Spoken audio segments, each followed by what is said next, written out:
Welcome, and thank you so much for joining us at our Wild Washington Shrubsteppe live event. My name is Leah Althauser, and I'm the Environmental Education Coordinator. I use she, her pronouns, and before we begin, I would just like to acknowledge that today we are standing on the traditional and ancestral lands of the Yakima peoples and the Confederated Tribes. There's many different tribes within the Yakima Nation now, and they've been caretakers of this land since time immemorial. Today we're joining you from Washington Department of Fish and Wildlife's Whisky Dip Wildlife Area Unit, which is in the L.T. Murray Wildlife Area. This event is part of our Wild Washington program, and our Wild Washington program offers K through 12 education lessons, as well as events like these where you get to interact with different ecosystems and species that are all around Washington. We did do a lesson on the Shrubsteppe that includes a really cool virtual tour. So you can see the link to that in the chat. Just a couple of logistical things. We have disabled Q&A, or we have disabled chat. So if you have any questions, please do ask them, but pop them in the Q&A for us. We've also enabled closed captioning, but if you don't need it, you can click the 2 C's in your lower right-hand corner and it'll turn it off for you. Now, I am really excited to introduce our tour guide today. Scott Downs is a habitat biologist for Washington Department of Fish and Wildlife, and he has some really exciting events set up for us today. So Scott, take it away. Thank you, Leah. I'll go ahead and take off my mask so everyone can hear me. So as Leah mentioned, we're in the Whisky Dip unit of the L.T. Murray Wildlife Area, and hopefully show you guys some of the wonderful components of what makes Shrubsteppe and some of the animals that live in it. For context, we're in about kind of central Washington. So we've got Ellensburg a little bit over here this way, kind of to the west. And then about that way, about 10 miles is the Columbia River. And then further east, even more of the Shrubsteppe wildlife. So when we get started here, there's actually 2 kind of main areas of, what is Shrubsteppe? And so it's a term we throw around a lot, but it literally means, so shrubs out here we don't really have big trees out here in the landscape. So we have shrubs. This is big sagebrush. And steppe is an Asian word for grassland. And so here we have down here, this is blue bunch wheatgrass. And so literally the word, our shrub, our steppe, and then there's 2 other components of Shrubsteppe as well that you find out here. So as we start walking through here, hopefully 2 things become apparent to you. One is, you see a lot of areas of, my goodness, there looks like a lot of bare ground. Well, we'll show you in just a second that there's actually a series of lichens and moss. And it's actually not bare ground at all. And it's the reason why you don't have other plants growing in there. The 4th component is forbs, or also known as wildflowers. So here we have one of our daisies out here. We're going to show some other wildflowers in a second. But those are the 4 main components of Shrubsteppe. And so we have our shrubs, in this case sagebrush. We have our bunch grasses. We have our crust. We have our wildflowers. And if we walk over here just a little bit, hopefully we'll get a good view on the camera.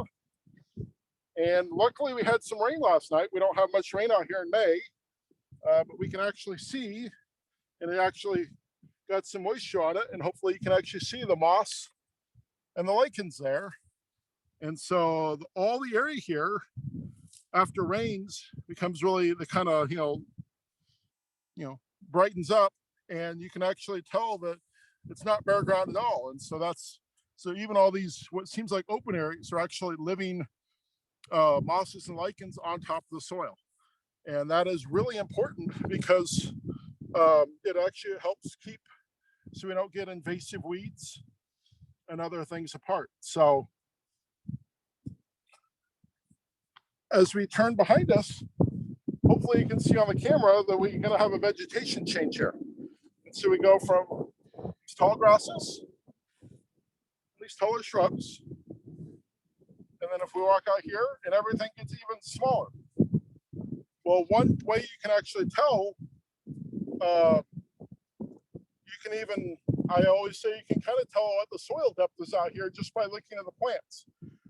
So to my left right here, this needs about 3 feet of soil before it actually gets down to, you know, hard rock. Out here, if you can start panning, you can even see rocks at the surface. And so this has almost no soil depth. And so in here, we have, this is called stiff sagebrush, and actually is, it's kind of like our deciduous trees, or they actually lose their leaves during the winter. So you would come out here during, say, February, and you would look at this and go, oh my goodness, everything's dead. Nope, it just lost its leaves for the winter and actually comes back. Whereas the big sagebrush actually holds its leaves throughout the entire year. And then those big bunch grasses are replaced with little tiny bunch grass here called Sandberg's bluegrass. And so everything just got smaller because you don't have the root depth that you can get to stuff. So we're kind of in the middle of wildflowers right now. And so some of our, normally people think of lupins, balsam root. And some of those have kind of finished their blooming out here, but there's some other really amazing flowers. If you look over here, this is actually one of the paintbrush species we have out here. It's called Thompson's paintbrush. That's its bloom color there. It's kind of an off yellow, really pretty little flower. And then we're going to go take a walk out through here. And there's another series of wildflowers, and they're called buckwheats. And so they're just starting to bloom here. Just starting to open up but they'll become a really beautiful yellow. So if you were to come out here and take a, hike in a week or two, you're not going to see your lupins or balsam root anymore, but you will see these really beautiful buckwheats. And so the Shrubsteppe really has great flowers kind of through both April and May. So if it works, we'll just kind of keep taking a little slow walk out through the area here, so you can see how open it is. Over there, if it looked like stuff had some open areas. So if you kind of pan back here, you can see the difference between a lot of much taller grass, tall shrubs for out here, and then where I'm standing here, and everything is really short and really short grass, and you can see the rocks poking up. Another beautiful species of wildflower here, it's just starting to come into bloom, and it's called thyme buckwheat. So thyme, just like the herb that we would use in the kitchen. And you can see little teeny tiny leaves. And so it's another species that grows out here. But so that's our two different plant communities in Washington. And we're going to go ahead and keep kind of taking a walk over here.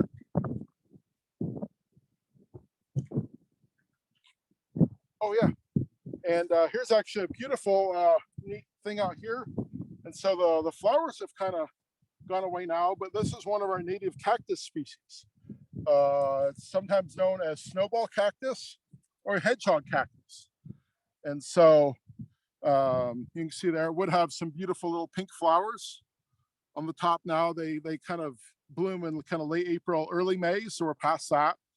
But yeah, even this environment actually has two different cactus species, and this is one of them. So kind of neat to think about sagebrush and cactus together. So we're gonna kind of keep walking over here. So one of the things, so those are the plants as far as what is Shrubsteppe, some of the different plants out here. So far, it's hard to hear on camera, but there are birds singing out here.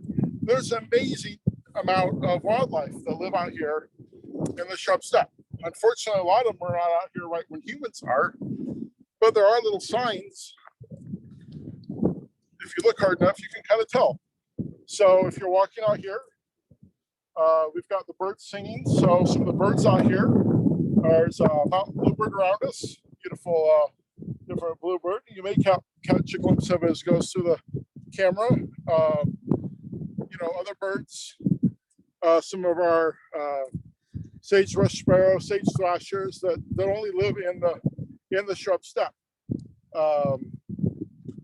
Another wildflower here, one of my favorites, is actually wild onion called taper tip onion, and it actually is edible, and then that would be one of the first foods. They would have dug up the bulb and used it. So when I'm walking out through here to find some of the mammals, I'm going to look for other cues. And so what I'd like people to do before I tell them what it is, so here we've got a pile of pellets. Can you type in the chat and kind of see if you can guess what do we have out here? So we actually have some pretty large kind of pellets. Give a second. Hopefully people can type that in the chat and tell me some guesses.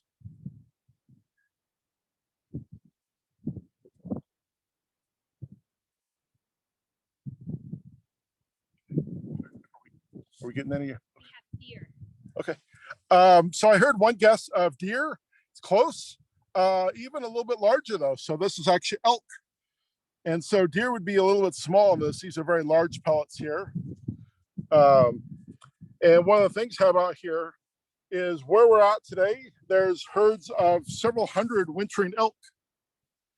And so one of the things, the wildlife area actually closes this area off to, you can't drive in here kind of during the late winter and spring because elk come down from the mountains. And when it's all snow covered up there, and they actually use this and be able to still access some of the dried grass and small stuff. And this is really critical to their being able to survive through the winter and then being able to go back up to the mountains. And so if you were to come out here and walk through, you could find lots of piles of, they've probably left maybe even a month ago now, but lots of piles of actual elk using out here. And so that's one of the other really critical things. This is elk winter range.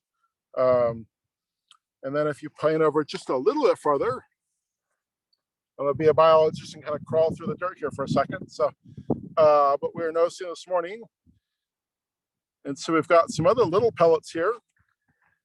And so even smaller, they're a little bit rounded and they're a little bit kind of flat on the side. Does anyone have guesses what those are?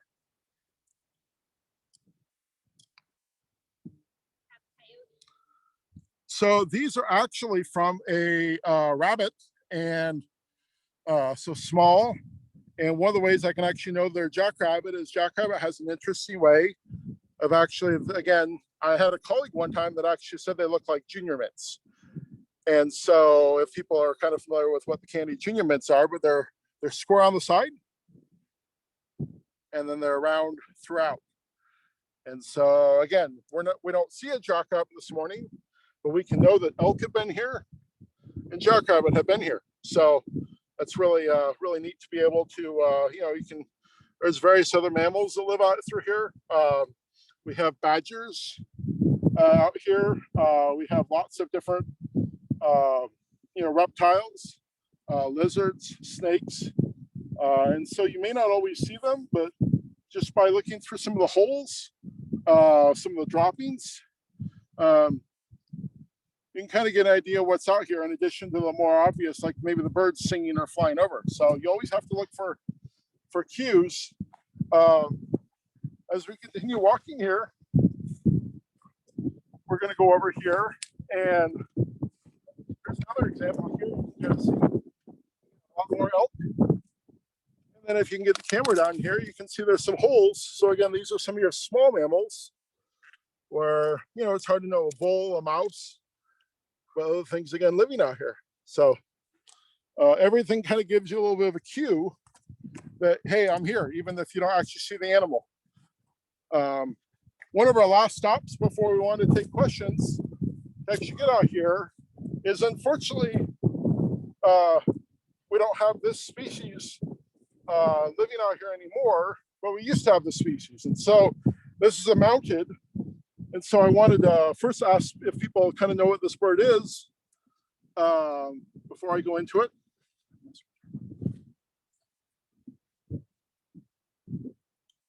Just let me know when I need to. Any guesses? We'll give it a second or two. Go ahead and type in your guess if you think you know what is this bird. So it kind of looks a little bit like a chicken. And so what are some of the kind of wild chicken type birds that we have out here in the Shrubsteppe?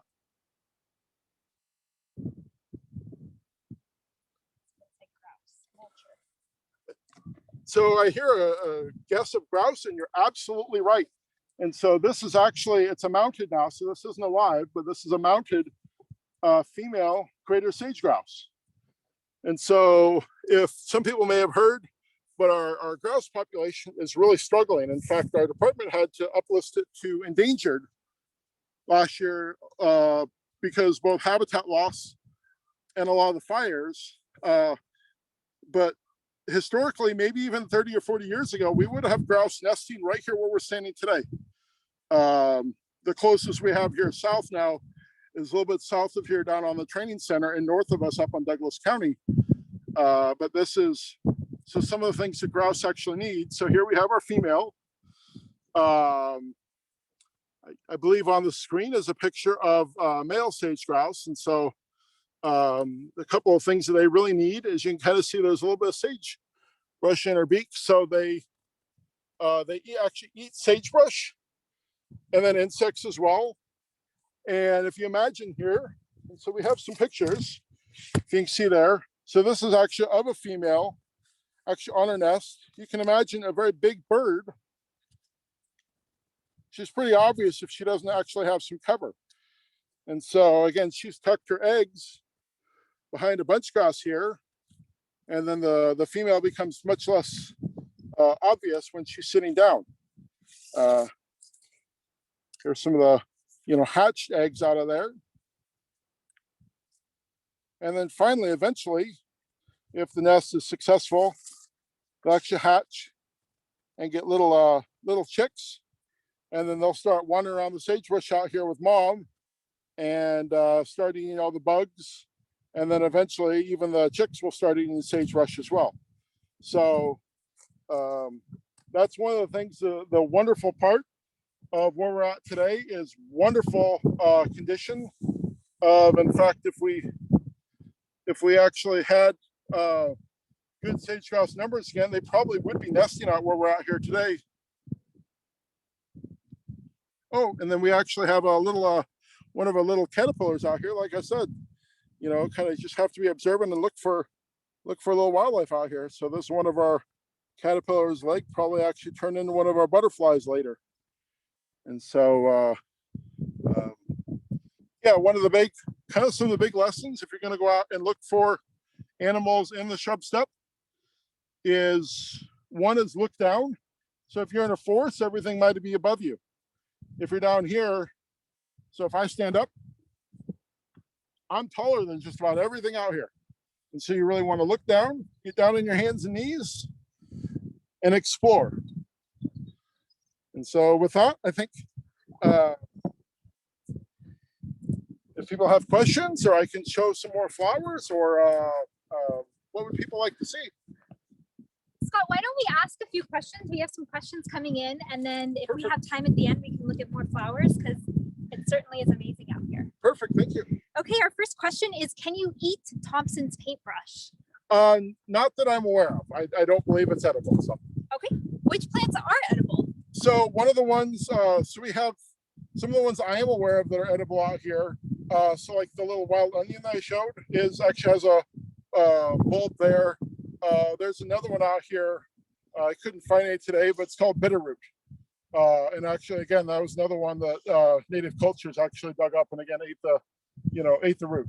Awesome. And so yeah, there's definitely quite a bit of some of the grasses, some other stuff, but a lot of the plants were widely used out here for food for native cultures. So yeah. That's good to know. Does Washington have an invasive succulent problem? Not that I'm aware of. So out here, primarily, we have two cactuses out here. We have the hedgehog cactus, and then we actually have the prickly pear cactus. People may be familiar with that as well. So at least in the Shrubsteppe here, I'm not aware of any invasive cactuses. Maybe there are other places. So, yeah. Great, thank you. How do plants get their energy? So, perfect question. The word, if you maybe learned in school, so the word photosynthesis. And so actually being out here, so luckily today we have lots of nice sunshine. And so we need sunshine, and then we actually need the air, and then it actually, turns into food that way. So hopefully you've all studied and actually kind of the photosynthetic cycle there. But yeah, the plants out here will be the same thing as plants in the forest or anything else. So perfect. How do reptiles and amphibians survive the cold winters? So what they'll do is actually same thing some of our small mammals do. And so if we actually can find, we were looking at some of the small burrows over here before. We'll take a little bit of a walk for a second. And some of these burrows, they might go down, a foot or two down into the, and so they're able to regulate temperature. While it might be snowy out here on top, the ground actually insulates. And it's kind of almost like, going inside your insulated home for the winter. And so that's the way to do it. Same thing for small mammals. The thing I'll actually add on top of it is some of our, so we're thinking of surviving the winter.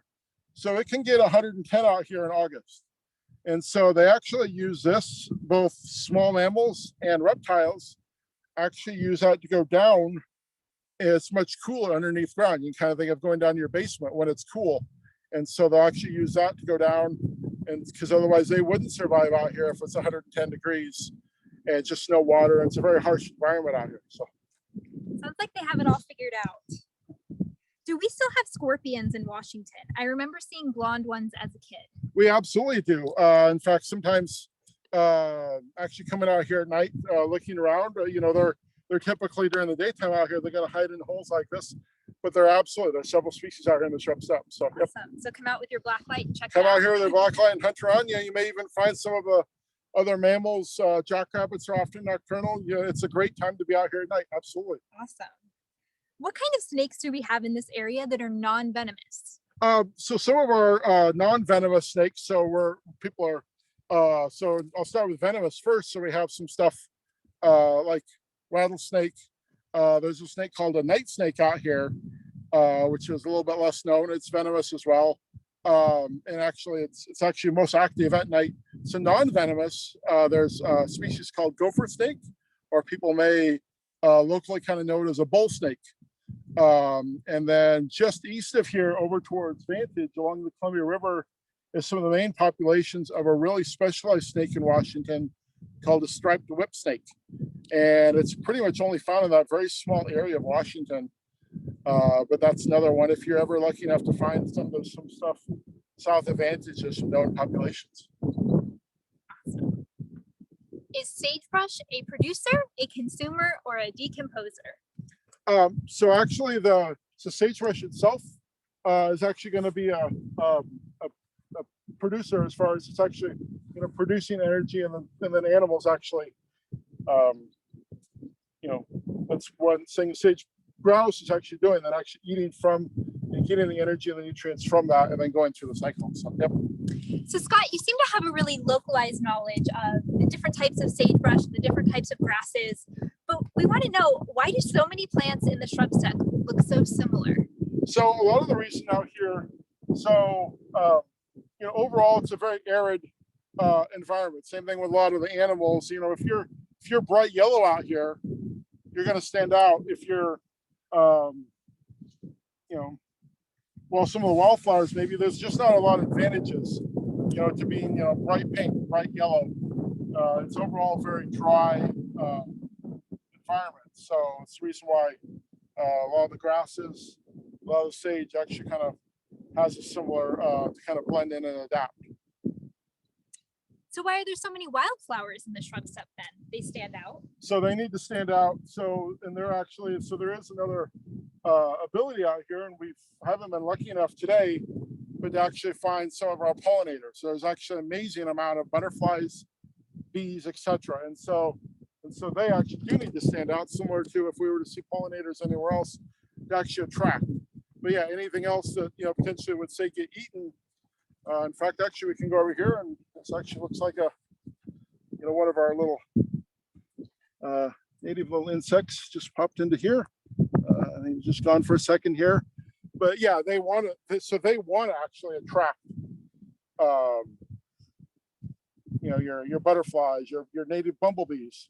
If other things, other small mammals, jackrabbits, they don't want to get eaten, so they want to blend in. So, yep. So that brings us to our next question. What types of bees live in the shrub steppe? A huge variety, all the way from some of our native bumblebees out here, some of our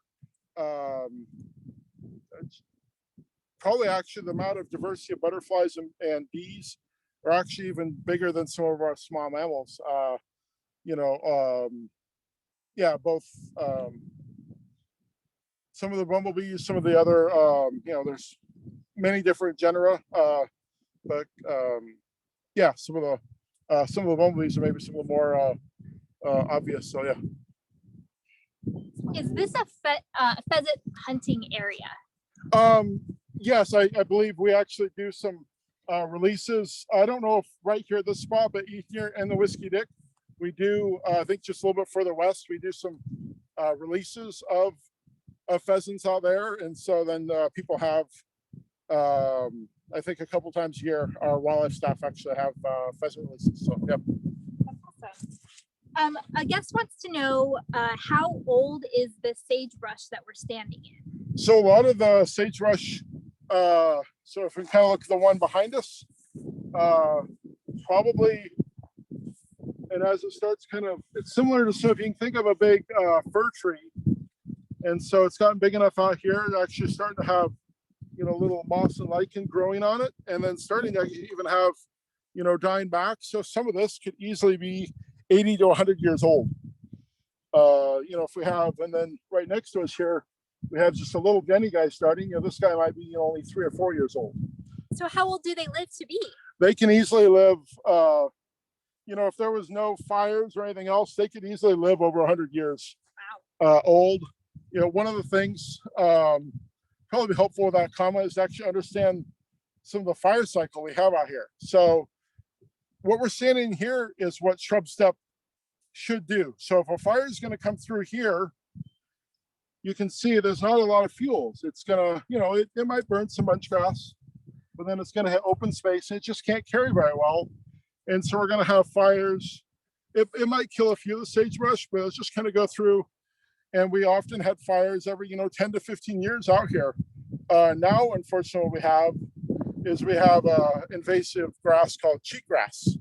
And what it does is if you're in an area of cheatgrass, you would have no open ground here. It's just nothing but grass. So you can imagine when that gets dry, you get a very hot, dry, fuels going through it. And then sagebrush cannot withstand that. It dies in the fire.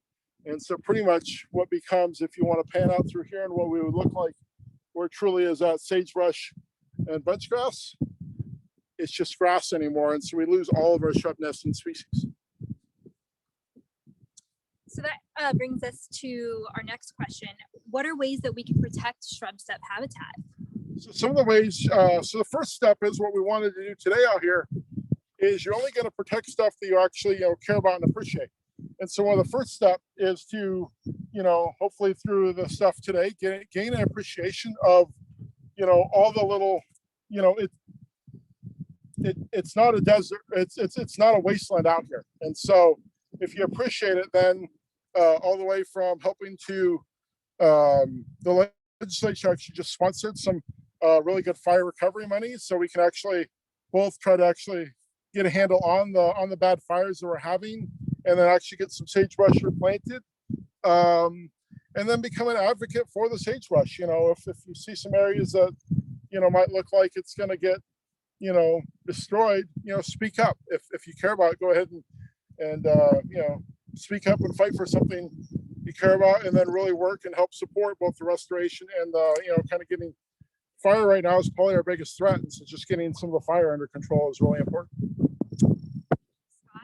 Hey folks, just a quick reminder, if you do have a question, please send it in via the Q&A. We unfortunately don't have the ability to answer raised hands. So our next question for you, Scott, are I know you've been out here since 7 o'clock this morning. How many animals have you seen today?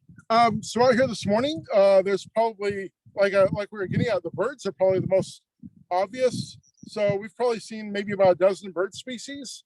Had some butterflies. We've seen signs of some of the small mammals, jackrabbits, elk. So if we put those on lists, maybe we're up to over 20 species.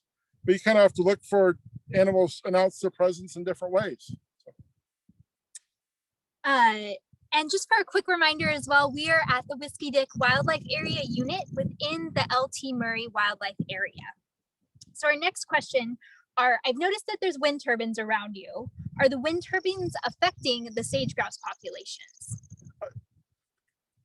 Possibly, yeah. It's, we've had there's wind turbines sprinkled throughout central Washington. There's some evidence that, there's some negative interactions with with wind turbines there, but a lot of it's habitat loss and fire have really retracted a lot of the range there. So yeah, they're certainly not great for grouse, but habitat loss and fire are probably a bigger factor of some of the reduction of grouse populations. Well, that's good to know. What type of consumers live in the Shrubsteppe? So some of all the way from some of our insects, some of our small mammals, pretty much everything, basically, even down to our pollinators here, nectar, they are actually consuming the nectar there. So everything, yes, small mammals, some of our birds out here, pollinators, etc. So, yeah. Why are some animals adapted to a nocturnal lifestyle and some animals are adapted to a diurnal or daytime lifestyle? So out here, so if we remember, we were talking about, well, it's fairly pleasant out here today. I'm in my short sleeves. I don't know, it's probably in the 50s or 60s. Pretty soon it's going to get to 100 degrees out here in a month or so. And so birds kind of have to be out here. They, they're visual. They have to actually see each other. So they come in here early in the spring. They're here during the daytime. They sing and do everything else there. For things that can be nocturnal, such as some of our small mammals, jackrabbits, it's a lot cooler at night, and so they've actually adapted to. They're going to go down. They're going to hide during the middle of the day, and then they're actually going to come out. Maybe starting about dusk. When it becomes cool, and that's even sometimes out here. Even some of our reptiles. When it's really hot during the middle of the day, you're not even going to get your snakes, your rattlesnakes out here. It's just too hot. Things don't want to be out here just absolutely cooking at 100 degrees. And so they're actually going to come out either early in the morning, late at night, and then just kind of stay out there. And it's much more adaptable. So animals know they have the smarts. They got it going on.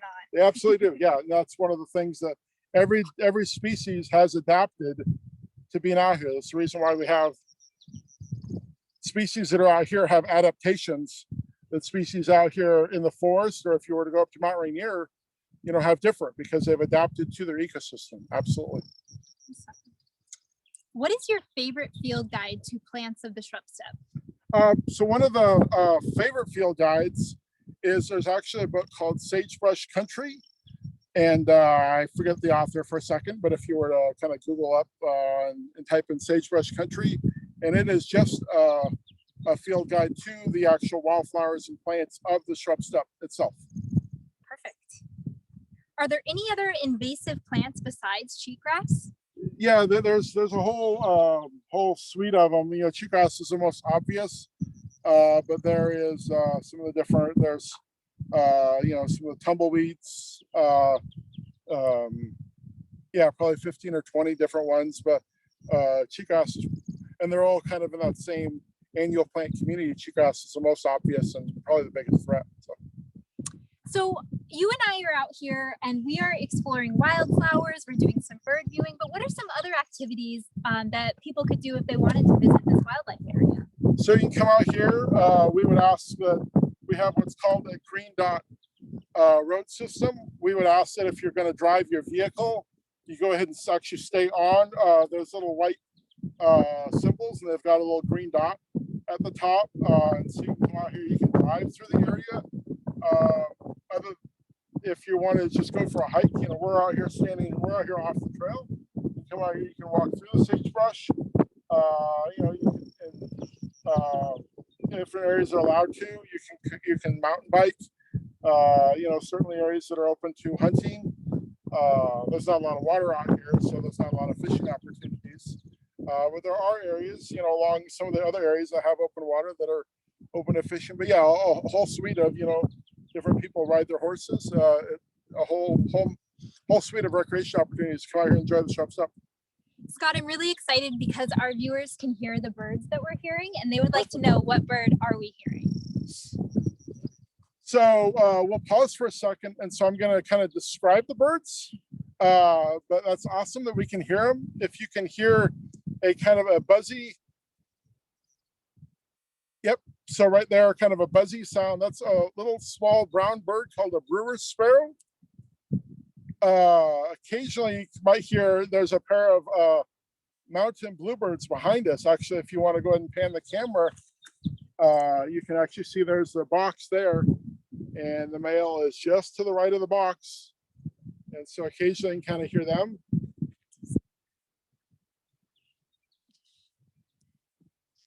And then occasionally, if it's picking up on camera, sometimes you could hear, it's a very loud sound in my ears, but out here sometimes we have western meadowlarks, and that's a very loud, you know, probably you can match it up if you were to hear, you know, again, you can kind of, computers are great these days, you can bring up the sound on that and see if that's what you thought was hearing out here. So.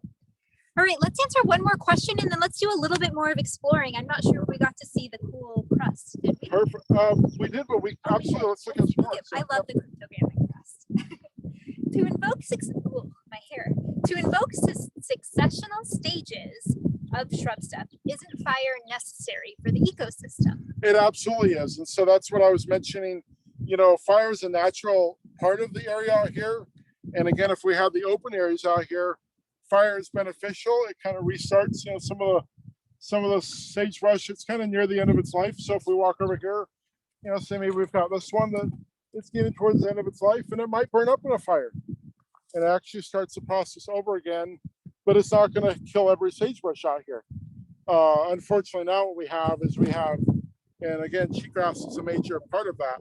But we actually have, you know, where the fires just get so hot. Some of the fires last year went from, in a single day, from just starting to over 20,000 acres just within a 12-hour day. And so, you know, very little survive after that. You know, animals have a hard time getting away from that.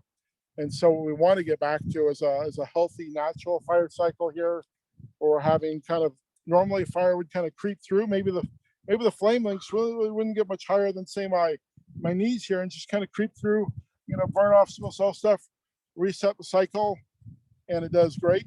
That's what we'd like to get back to. Perfect. So we have we've about 10 minutes left, and then a couple more questions, and we want to, if there's some other things. I'm curious to know, why are these lichens so crazy colored? So one of the things we actually have out here is, you know, people were asking about the different species of you know, bumblebees or bees. As far as lichens and moss, there's probably a good 10 to 15 species of the different lichens out here. So it's just a different species. Unfortunately, I'm not a expert or good at IDing every species of moss and lichen, but yeah, it's not just a lichen or just a moss. There is a, you know, if you were to get out here with an expert or ID it yourself, even among the crust here, there's many different species of moss and lichen. And so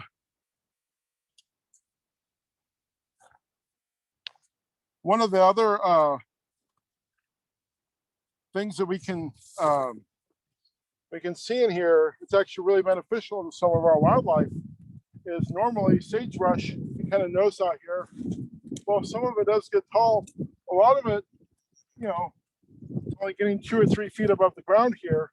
And so a lot of times if you're out here, you'll actually find the bird's nest, you know, poke down here. our reptiles will hide underneath the grass here during the middle of the day. And so, again, really low cover. All the animals out here, if you don't have a lot of cover, when say a hawk flies over, a raven, coyote is going through the shrubsteppe, it's going to become really obvious, and you're not going to last long. So, but one of my favorite things to do out here this time of year, in addition to listening to the birds, is actually to find. We might actually walk over here. It's a really nice patch of wildflowers, and to actually just kind of study some of the bees and butterflies that are out here. And so, if you come out here in May, in addition to listening to the birds, looking for reptiles, it's actually find a really nice patch of wildflowers like this.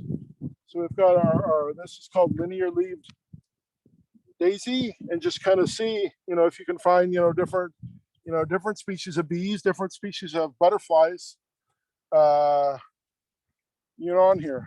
So we'll walk through here. Sometimes they don't want to cooperate when they are, but we'll see if we can find some.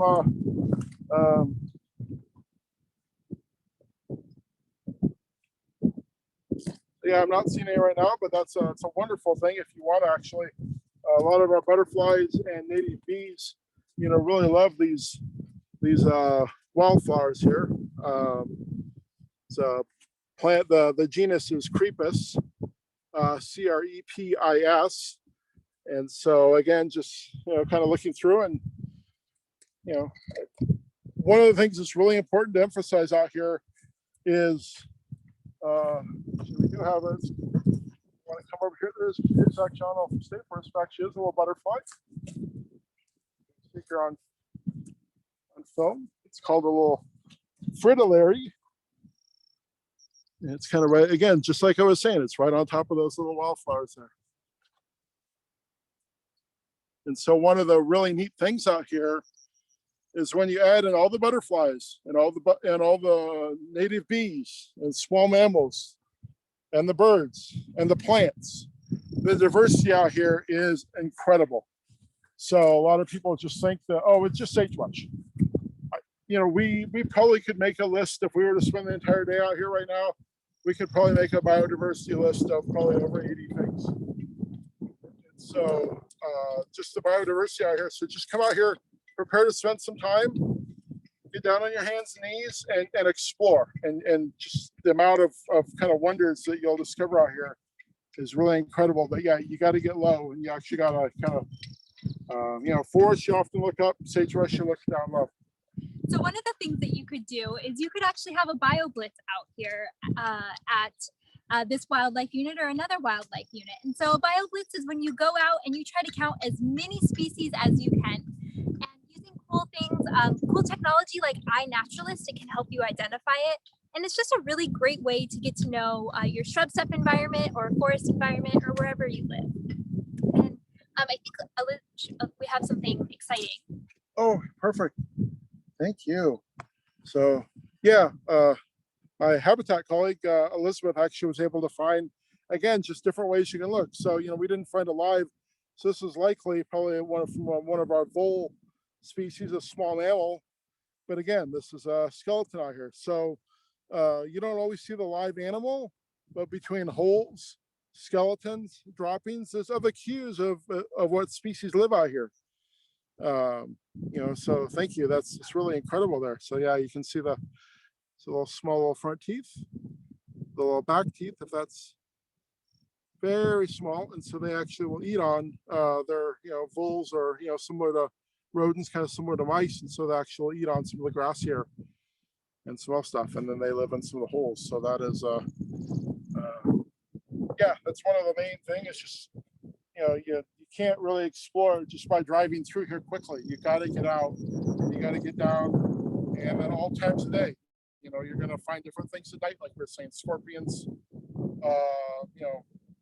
There's bats out here flying through. Just morning, evening, and actually during the night are probably some of the best. And so just get out here and explore. And yeah. The one thing I was going to say is you can probably find on our website, if you do find something occasionally can find kind of what we consider, kind of really rare animals. Part of our, we have a Priority Habitats and Species Program, PHS. That's there's a link to it on our website in there. And so if you find something that's truly is rare out here, say you find one of those striped whip snakes in there, there's a tool on there that you actually can report. And that really helps us as biologists increase our knowledge. While I love to spend hours out here, there's not enough hours in a day and not enough eyes to see everywhere. So yeah. Oh, perfect. You want to just shovel this with? So, yeah. Yep.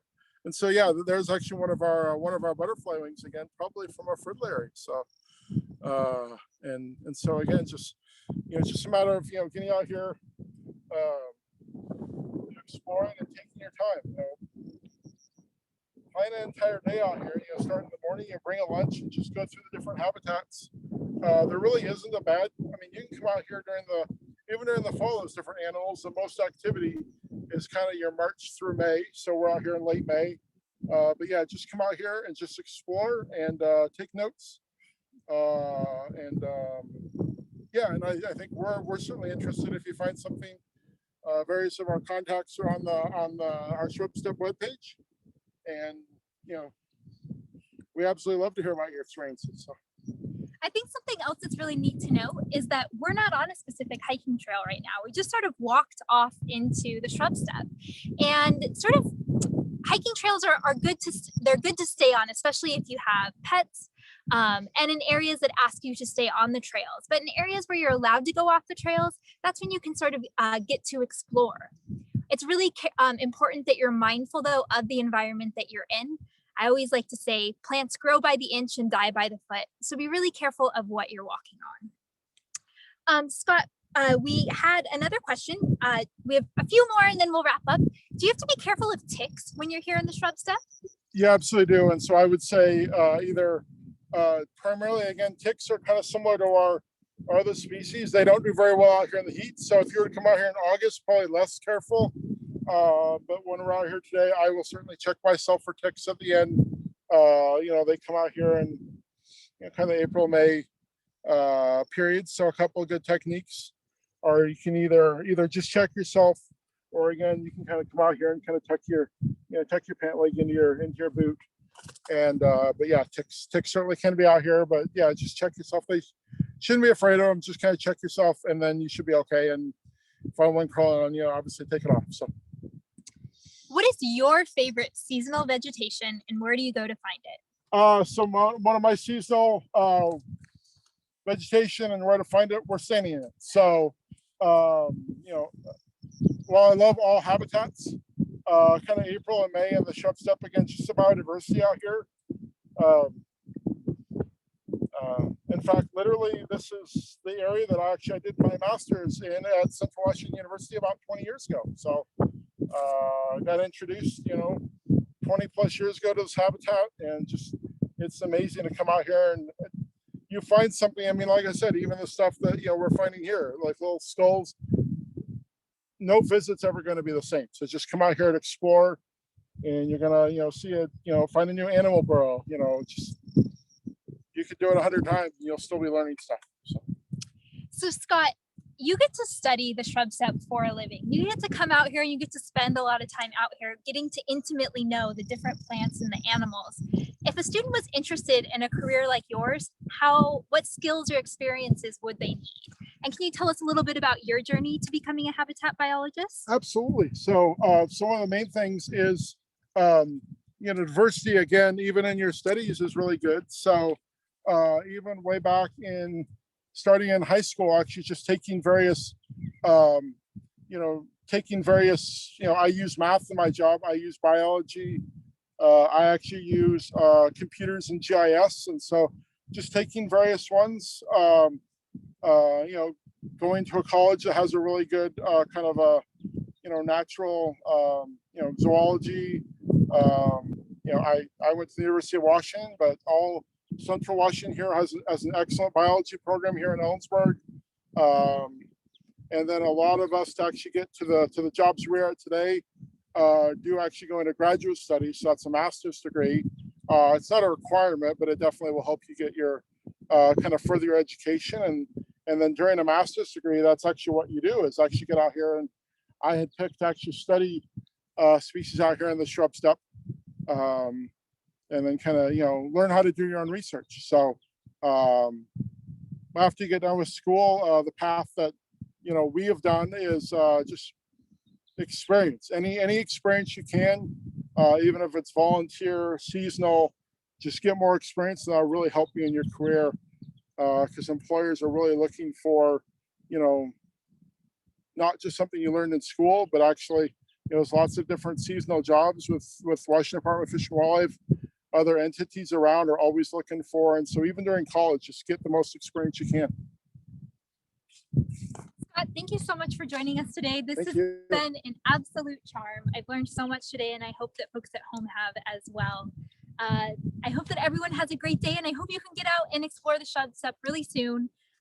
Like Scott said, March through May is the perfect time, and May is just a few days, the end of May is just a few days away. So thanks, Scott, and I hope everyone at home has a great weekend. Yes, thank you. Thank you for joining us.